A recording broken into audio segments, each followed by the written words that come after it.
Welcome to Revenge Report. Don't forget to hit that like button and subscribe for more. Let's dive in. She was shivering on the damn steps. That's the first thing I saw. Not the balloons, not the streamers inside the house, not the champagne glasses in everybody's hands. Just my Aunt Lorna, hunched forward like a rag doll, wrapped in a hoodie so thin it may as well have been paper, her fingers curled up like claws against the cold. My name's Nadine. I'm 38 years old. I live in Pittsburgh, and I run the night shift at a shipping warehouse out in Robinson Township. That's my whole world now. Forklifts, steel shelves, and a team of rough but good-hearted folks who watch each other's backs. But before all that, I was just a kid in East Liberty, raised by a woman who had no business raising another child but did it anyway, Lorna. Quick note, before listening, share which city or country you're watching from. It was New Year's Eve. I had 2 hours to kill, so I figured I'd surprise her. I hadn't been home in a minute. Mostly just sent money every month. Let the cousins handle her care like they promised. I'd wired over $10,000 in the past year alone. Rent, meds, groceries. They told me she was comfortable. The street looked like a postcard. Houses lit up like gingerbread, driveways packed tight. This one stood out. Big new siding, 2-car garage, one of those fake stone mailboxes. Devin's house, my cousin. He was the one who swore they'd use the money for her heat and medical chair. Maybe a new coat. What a joke. I killed the headlights and sat in the car a second, just watching. The windows glowed orange with party light. I could see silhouettes, hands lifted in cheers, someone dancing with a wine bottle, a kid zooming past with a sparkler, warmth, laughter, music leaking out through the cracks. But then I saw her, Lorna, sitting right there on the front steps. No gloves, no hat, nothing. Just her hunched over, shaking like a leaf. Her hair looked thinner than I remembered. Her eyes were shut, but not like she was asleep, more like she was trying to disappear. My heart stopped. For a second, I didn't move. I just stared, and my mouth went dry. Then I flung the door open and got out. My boots crunched on the salted concrete as I stormed up the walk. I didn't knock. I didn't say a word. I just moved, fast and angry, straight to her side. She didn't even hear me coming. She looked up slow, and when she saw me, she smiled. Like she wasn't freezing her ass off. Like this was normal. "Hey, baby," she said, voice hoarse. "Didn't expect you." I took off my coat and dropped it over her shoulders. My hands were shaking, but not from the cold. "Why are you out here?" I asked. She laughed, soft and tired. "They forgot I was out here." I looked up at the front door. The music was still going. Inside, they were celebrating. But my aunt, the woman who saved my life, was freezing to death 6 feet away. And no one noticed. Her arms barely moved as I wrapped the coat around her.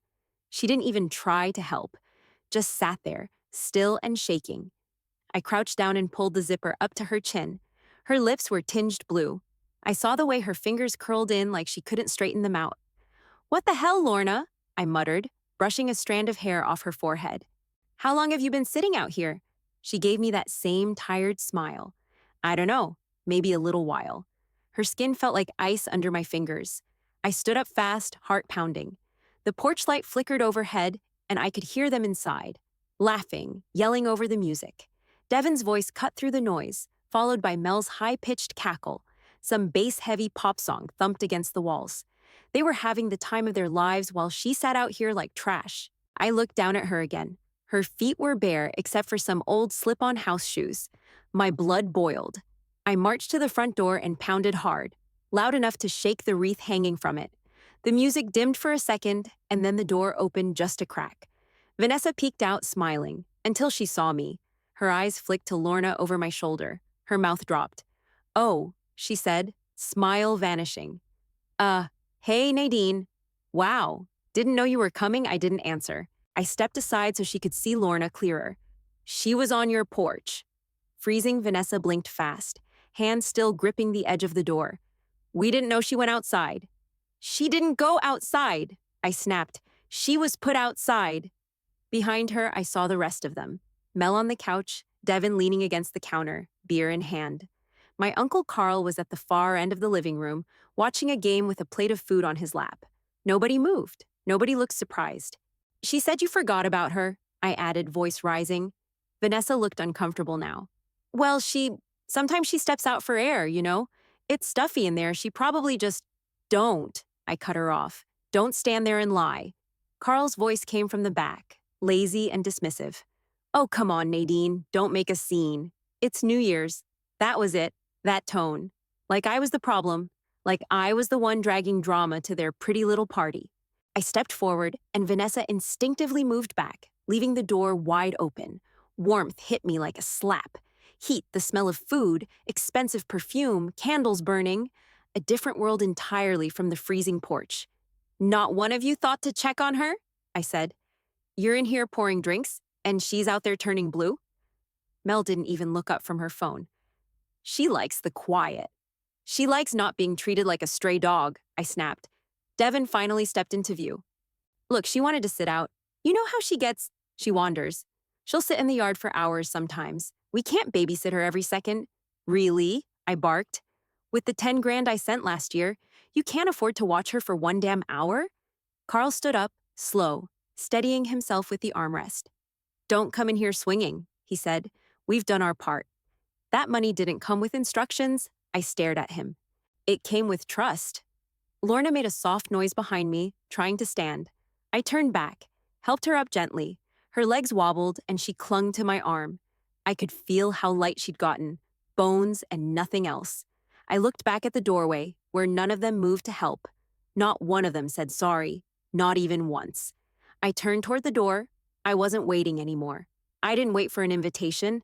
I shoved the door wide with my shoulder and stepped inside, carrying Lorna against my chest. She let out a quiet breath and curled in like a child. The warmth hit instantly. Thick, humid, almost choking. Roast ham, cheap cologne, cinnamon candles burning too strong.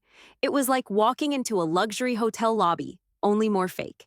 Behind me, the cold air sucked out with a whoosh as the door swung shut.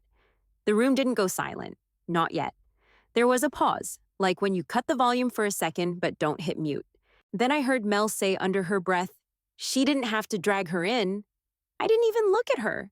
My eyes locked on the fireplace, stockings, 8 of them, all embroidered. Devin, Vanessa, Colleen, even one for Carl, one with glittery letters for Mel's damn dog. But none for Lorna. Not a single one. I stood still, holding her weight in my arms, her head against my shoulder. Her breath rattled softly. She smelled like Vicks and cold air. I felt it hit me. Everything. The months of bank transfers, the polite updates, the she's doing great texts, the family photos they posted without her, the lies. I cleared my throat, loud. Everyone looked. And then I said the 6 words I'd come here ready to say. Report filed, financial neglect. She's safe. It hit like a gunshot. Devin's drink stopped midair. Vanessa froze with a paper plate in her hand, some dip sliding off onto the rug. Mel's mouth dropped open. My Aunt Colleen turned pale. Even Carl, who still had that beer gut swagger going, took a slow step back like I'd lit a fuse. Nobody spoke. The music kept playing in the background, something cheerful and fast, but it felt 100 miles away. She's safe, I repeated, just loud enough to cut through the air. Devin blinked. What the hell are you talking about? Vanessa shook her head like she misheard me. You filed what? I set Lorna gently on the recliner closest to the wall. Someone had tossed a jacket over it earlier, which I grabbed and draped around her legs. She didn't say anything, just looked around the room, small and silent. You heard me, I said. State report. Elder financial abuse, neglect. Pictures are already filed, funds tracked. Don't bother deleting anything. I got the receipts. Carl stepped forward, puffing up like he still had some authority in this family. You don't come in here slinging accusations. I don't sling, I shot back. I document. Vanessa's lip quivered. Nadine, please, no, I snapped. You don't get to please me. She was outside freezing while you were inside toasting champagne. You used my money to buy granite countertops and party platters. And you think you can fix that with puppy eyes? Mel finally found her voice. We didn't mean harm? Then you're too stupid to handle her care, I cut in. And the state's gonna agree with me.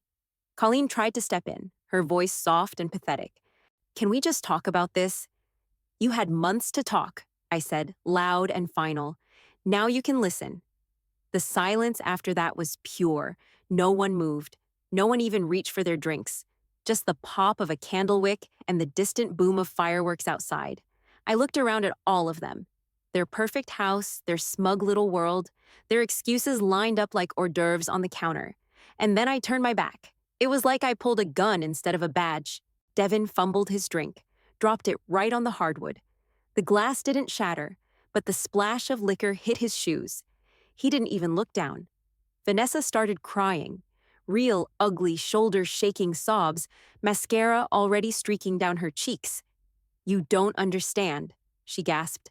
"We were trying. We didn't know." Colleen jumped in fast, stepping toward me with both hands raised like I might hit someone. "It's not what it looks like," she said. "It's really not." I ignored her and turned to Lorna. She was still curled in the recliner, eyes half closed, breath low and slow like she was somewhere far away. The coat I'd thrown over her legs had started to slide off. I picked it up and tucked it in tighter, then leaned down and whispered, "We're leaving, all right?" She gave a tiny nod. Didn't say a word. I stood and looked around the room. "Where's the damn couch?" Vanessa sniffed, pointed behind her, then wiped at her face with both hands. "She's just been tired lately. We didn't think—" "Don't," I cut her off again. I carried Lorna to the couch and laid her down slow, keeping her head propped up on a pillow that smelled like someone's cheap cologne. The second I let go, she reached for my hand. I squeezed it once and stood up. That's when the excuses started flying. "We didn't think she'd be out long," Mel said from the kitchen. "She sits out there all the time. She likes the porch," Devin added. "We only use some of the money. For house stuff she uses too," Colleen said, her voice shaky but still trying to sound rational. "She eats the food we buy," Carl threw in, as if that settled anything. "We didn't mean for her to get that cold," Vanessa tried again, still sobbing. I didn't respond to a single one of them. I just stood there and let the words bounce off me. They weren't trying to explain, they were trying to scramble, like cockroaches when the lights come on. I crouched next to Lorna again and buttoned the coat at her neck. She blinked up at me, and for the first time all night, her lips twitched into something that looked like peace. That was it. I scooped her up, both arms under her knees and back, and turned toward the door. Devin moved like he might step in my way, but the look I gave him stopped him cold. Vanessa covered her mouth with both hands. "Nadine, please don't do this," Carl grunted. "You're blowing this way out of proportion." I didn't say a damn thing. I just opened the door and stepped back into the cold. The air slapped me clean across the face, honest, brutal, and real. It stung, but at least it didn't lie to me. Behind me, the door slammed shut on all of them. Their warmth, their music, their fake tears and half-truths. I didn't care if they choked on their champagne. I walked down the steps, boots crunching hard against the ice, holding the only person in that house worth a damn. My car was still parked across the street, engine cold, windshield frosted over. I opened the passenger door and laid her inside as gently as I could, then cranked the heat and sat with her while it warmed up. She rested her head on my arm and closed her eyes. We didn't say anything. I shifted into drive and pulled away from the curb, not bothering to glance back at the glowing windows behind us. They could keep their party, their lies, their goddamn granite countertops. I headed straight for the only place I knew she'd be safe, the warehouse. The loading docks were dark and silent when we pulled in. The whole lot was empty, not even a raccoon digging in the dumpster, just rows of trailers sitting dead under the floodlights.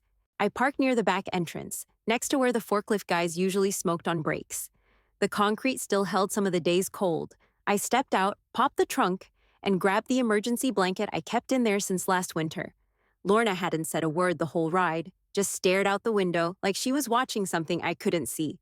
I unlocked the back door and shouldered it open. The keypad clicked, and we stepped into pure stillness. Just the faint buzz of the security lights overhead and the distant hum of the cold air pushing through the vents. The warehouse always felt different at night when it was empty, like it held its breath. I carried her past the aisles, past stacked pallets and rows of shrink-wrapped inventory, all the way to the break room behind shipping. It smelled like burnt coffee and lemon cleaner. I flicked the lights on low and set her down on the worn couch against the wall. There were still some fleece blankets folded up in the storage cubbies. I pulled out two, shook them off, and wrapped them around her tight. She looked so small sitting there, like she didn't belong in a place built for steel and freight. But she didn't complain, just looked at me with those same calm eyes and said, "You didn't have to go through all this." "Yeah," I muttered, plugging in the electric kettle. I did. I texted Harper. Need you. Bring heat and soup. Lorna's with me. Now. She didn't ask questions, just replied, on my way, 10 minutes. While I waited, I sat on the floor next to the couch. My knees were stiff from carrying Lorna, and my back ached like hell, but I didn't care. She rested her hand on my shoulder like that was enough. Harper showed up in 9 minutes flat, coat zipped up to her chin, hair still wet from a shower. She had a little plug-in space heater in one hand and a steaming thermos in the other. Jesus, she said as soon as she walked in and saw Lorna. You weren't kidding. Thanks for coming. She set the heater on the floor and flipped it on, aiming it right at Lorna's legs, then poured the soup into a ceramic mug she'd wrapped in a towel. Creamy chicken and rice, Harper said, handing it to me, was gonna be my midnight snack. She needs it more. Lorna took the mug with both hands, fingers still shaking a bit. She sipped slowly and gave Harper a tiny smile. This is real nice, she said. Harper shrugged. You're warehouse family now. We take care of our own Lorna. Looked down at the mug, quiet for a beat. Then she said, soft but clear, they're still my family. I didn't argue, not right away. I stood and leaned against the wall, arms crossed. My chest felt tight, like I hadn't taken a full breath since I pulled into that damn driveway earlier. Yeah, I said after a second, but you're mine. She looked up at me, and I saw something shift in her eyes. Not joy, not pain, just recognition. Like I'd said the thing she'd been waiting her whole life to hear. Harper didn't say anything else, just gave us both a look like she understood more than she let on, then sat across the room and pulled out her phone. Outside, fireworks started popping in the distance. But in here, it was warm. Back at the house, the party was over. Half the lights were off. The Bluetooth speaker sat on the kitchen counter, blinking, but silent. Someone had unplugged it in the middle of a playlist. Devin was pacing hard across the living room, one hand pulling at his hair, the other holding his phone. Should we call her? He asked no one in particular. Maybe we just talk it through. Vanessa sat slumped on the edge of the couch, face blotchy, mascara streaked all the way to her jaw. Her dress strap had slipped off one shoulder, but she didn't fix it, just stared at the rug like it might answer for her. No one's calling her, Carl snapped, standing by the fireplace with a drink that had gone warm in his hand. She wants to throw out threats, let her. You don't cave to that crap. You didn't see her face, Vanessa mumbled. She wasn't threatening. She meant it. Colleen stepped out of the hallway with her coat on. What does she even do at that warehouse job? You think she actually has the authority to report something? She doesn't have to have authority, Devin said, voice climbing. She just has to know the right people. Mel was curled up in a dining chair, arms crossed, legs pulled in like a sulking teenager. Y'all are acting like she's a cop. She works nights moving boxes. She had her badge, Vanessa cut in. She wasn't bluffing. That made the room fall quiet again. Carl slammed his glass down on the counter. She could have come inside any time. Nobody locked her out. She made a choice. Oh, don't start that, Colleen said, throwing her coat onto the armrest. You're the one who told Mel to have her sit on the porch so she wouldn't be in the party photos. Mel turned red. That's not what I said. I said maybe she'd be more comfortable outside with the heater. There was no heater, Devin snapped. I told Carl to set one up, Mel muttered. I didn't hear that, Carl barked back. You never hear anything, Colleen shot back. You just sit there watching football and grunting orders like you run the place. Don't dump this on me, he shouted. She was sitting out there for what, 30 minutes? 40? That's not neglect. Vanessa raised her head. You didn't see her lips? They were blue. Her hands were purple. That's not our fault, Carl said, voice louder now. She's sickly. She should have said something. She couldn't, Vanessa snapped. She could barely talk. Everyone froze again. Devin stopped pacing. Mel stopped pretending to scroll her phone. Colleen looked like she'd swallowed glass. Carl snorted and sat down hard in the recliner. She wouldn't really press charges on us. We're family. She wouldn't do that. She doesn't have to, Devin said. Nadine already did. He sat on the edge of the coffee table and dropped his face into his hands. I thought she was just being dramatic. But now we've got $10,000 unaccounted for and a woman with frostbite on our porch. It doesn't matter what we think. Mel crossed her arms tighter. She can't prove where the money went. Vanessa looked at her, dead-eyed. She's got screenshots, Mel. Receipts. She's been sending money through bank transfers. I saw the damn email threads. She's not dumb. Colleen spoke up again, voice low and almost pleading. Maybe if we just apologize. Explain everything. She'd listen. Nadine's not cruel. Devin looked up. You sure about that? No one answered. The room felt too warm now, like all the guilt and fear were thickening the air.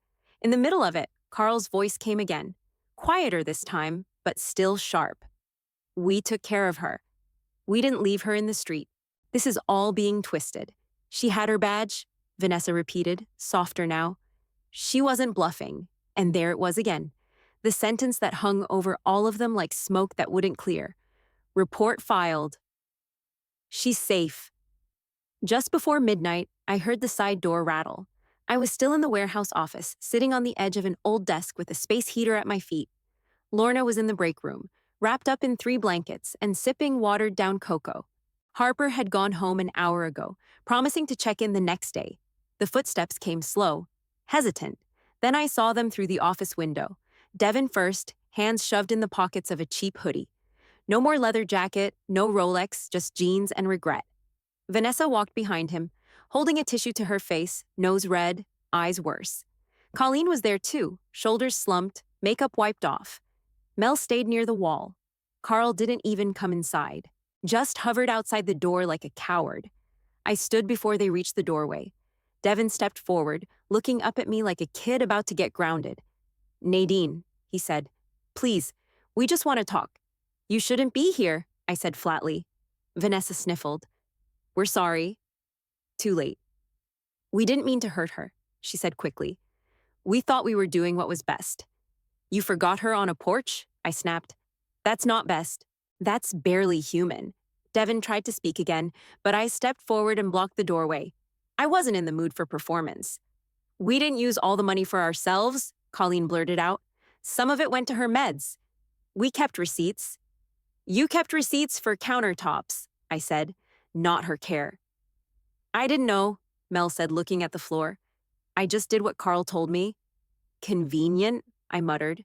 They looked stripped bare. No smug smiles, no designer crap, no Instagram poses. Just scared people who realized too late that someone had been paying attention.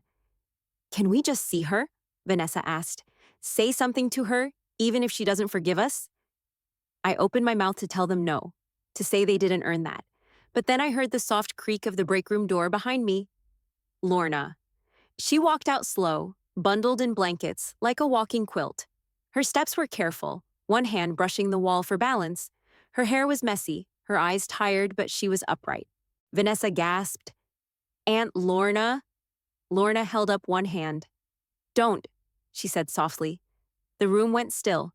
She stopped beside me, leaned slightly against my arm. Don't let hate eat you, she whispered, just loud enough for me to hear. I looked at her, really looked at her. The way her body leaned but didn't collapse. The way she still tried to hold dignity with every word. This woman had raised me with nothing but grit and love and leftover strength she never owed me. She wasn't asking me to forgive them. She was asking me not to destroy myself for them. I took a breath, then I turned back to them and said it clear, loud, final. The report stands. What happens next is up to how you live with it. Devin swallowed hard. So that's it? That's it, I said. No one spoke after that. They stood for a second like they didn't know what to do with their hands or their shame. Vanessa turned first, sobbing again, heels echoing against the concrete as she walked out. Mel followed, hugging herself. Colleen looked back once, but I didn't give her anything to take with her. Devin lingered. I really didn't know she was outside, he said, barely above a whisper. I nodded once. That's the problem. He left. The door clicked shut behind them. No fireworks, no cheering, just cold silence again. Lorna exhaled and leaned her head against my shoulder. And for the first time all night, I didn't feel angry. Just done. The next afternoon, the knock came right on time. 3 sharp taps on the side entrance of the warehouse.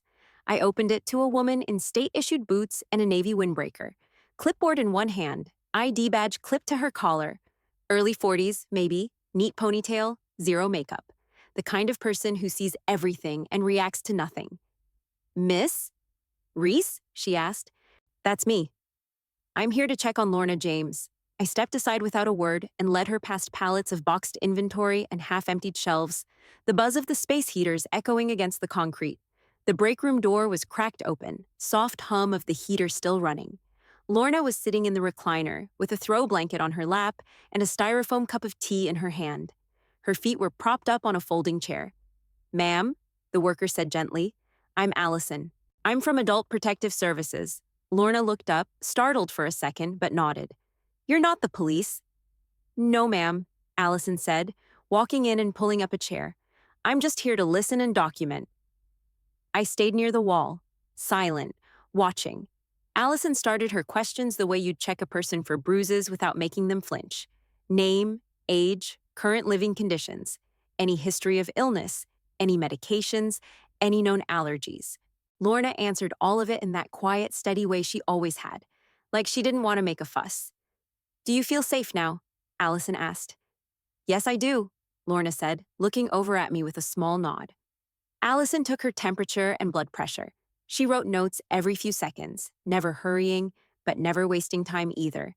Then she looked at Lorna's hands. Do you mind if I check your fingers? She asked. Lorna held them out, palms up. The skin was still blotchy, purple at the tips, red and cracked in places. Allison inspected them carefully, then moved to her feet, checking her toes the same way.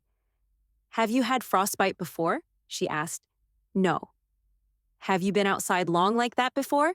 Lorna shook her head. They usually let me come back in. Allison paused. They? My niece and nephew, she said. They live in the house I stayed at. Did they ever tell you to go outside? Lorna hesitated. Then she nodded once. Did they make you feel like a burden? Another nod. Allison jotted something down. Then she glanced at me. Are you the financial sender listed on the report? Every month, I said. Rent, meds, food, none of it went to her. She marked that too. I could see the column headers on her form. Neglect, exploitation, health risk. I don't want them punished, Lorna said suddenly. I just don't want to be forgotten again. Allison looked up, real steady. That's not nothing, ma'am. That's important. Lorna gave a little smile, but her hands were shaking again. I moved over and held one without saying anything. Allison stood. We'll be in touch. But based on what I've seen and heard today, you did the right thing, Ms. Reese. I nodded. When she left, the break room felt too quiet. Lorna leaned her head back against the chair and let out a long breath. She didn't cry. She didn't complain. She just looked real. And for the first time since I was a kid, I looked at her and knew exactly what had changed. She wasn't invisible anymore. It didn't take long for word to get out. By the end of the week, their whole street knew what happened. Nobody said it out loud, but you could feel it. In the way curtains twitched when someone walked by, the way front doors stayed shut longer than usual. Once the story made its way to the local Facebook moms group, it spread like oil on a driveway.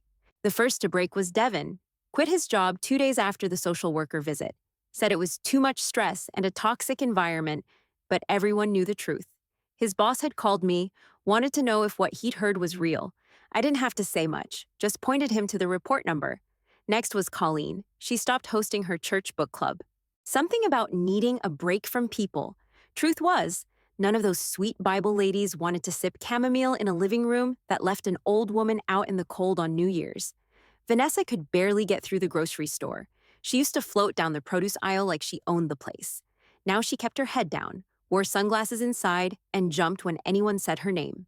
One time, a cashier asked, "How's your aunt doing?" And Vanessa left her cart and walked out the door. Their shame didn't need a court date. It stuck harder than any fine ever could. Meanwhile, Lorna was thriving. Harper came in one morning with a paper crown from Burger King and dropped it on her head. Supervisor Emeritus, she announced. Tenure based on character, not paperwork. Lorna just laughed and said, finally, a title that means something? Every day she came in, wrapped in one of those oversized shawls she liked, and planted herself in the break room like royalty. My crew treated her like a mix of grandma and general. She'd give out terrible advice, pour stale coffee, and ask the kind of blunt questions HR would definitely frown on. You seeing anyone? She asked one of the forklift guys, dead serious. You got a job and teeth. That's rare these days. He laughed so hard he dropped his sandwich. People brought her cookies, little gift bags. One guy from receiving brought her a hand-knitted scarf his wife made. She wore it like it was a medal. She'd hold court from the couch, sipping cocoa like it was brandy, listening more than she talked. The thing was, she never brought up the past. Not once did she mention the porch, or the cold, or the money. But you could feel it in how she sat taller, how she smiled longer, how she reached for your hand when you walked by and actually held it. She knew she was seen now, that she mattered somewhere. One night, I came into the break room late, past shift change. She was still there, half asleep with her feet up and a crossword open on her lap. "You good?" I asked. She cracked one eye open. "These people got no taste in coffee." "Yeah, well, you're the one making it." She grinned. "Then we're both to blame." I grabbed 2 mugs, poured us each a cup from the burnt bottom pot she insisted on making herself every damn morning. Sat beside her while the warehouse lights buzzed faint behind the glass. She sipped, winced. "Still awful." "You still drink it," she shrugged. "Keeps me awake." Helps me think I looked at her. Really looked at her. This woman who once worked 3 jobs to keep me fed, who slept on the floor when we had no beds, who took in a niece like it was just another thing you do when life kicks hard. Now she had a heater, a couch, and people who listened. She wasn't a burden here. She was the boss. We moved in a week later, second floor above a busted old print shop that ran loud machines and smelled like ink and paper all day. Lorna called it real living. Said it reminded her of her first apartment back in '72. I just liked the fact that no one downstairs gave a damn who we were or what we'd been through. The place was small. 1 bedroom, tiny kitchen, slanted floorboards that creaked no matter how soft you stepped. But the windows let in sunlight, the walls held heat, and when the shop shut down at 5, it was quiet enough to hear your thoughts. We made it ours fast. She put up curtains with sunflowers. I rigged a water kettle next to the couch. We framed 2 things on the living room wall: a photo of her holding my graduation cap, mid-laugh, eyes crinkled like she just told a dirty joke, and my old ID badge from when I first made supervisor. Corners worn, plastic yellowed, still clipped to the same lanyard she bought me from a Walgreens bin. That night, our first night there, we sat on the couch under a scratchy thrift store blanket, sipping cocoa that still somehow tasted like cardboard. Outside, fireworks popped low and heavy. Someone down the block was yelling into the new year, probably drunk. Inside, it was just us. No noise we didn't want. No people we didn't trust. She pointed at the wall. "You kept it." "Always," I said. Her hand found mine, warm now, steady. She leaned in and rested her head on my shoulder like it was always meant to be there. Like we were finally still. I looked at the photo, at the grin on her face, at the way she held that cap like it meant something, and then I whispered it. Not loud, not angry, just clear. "She's safe." Lorna didn't move, just breathed, deep and slow. It wasn't a warning anymore. It was a vow.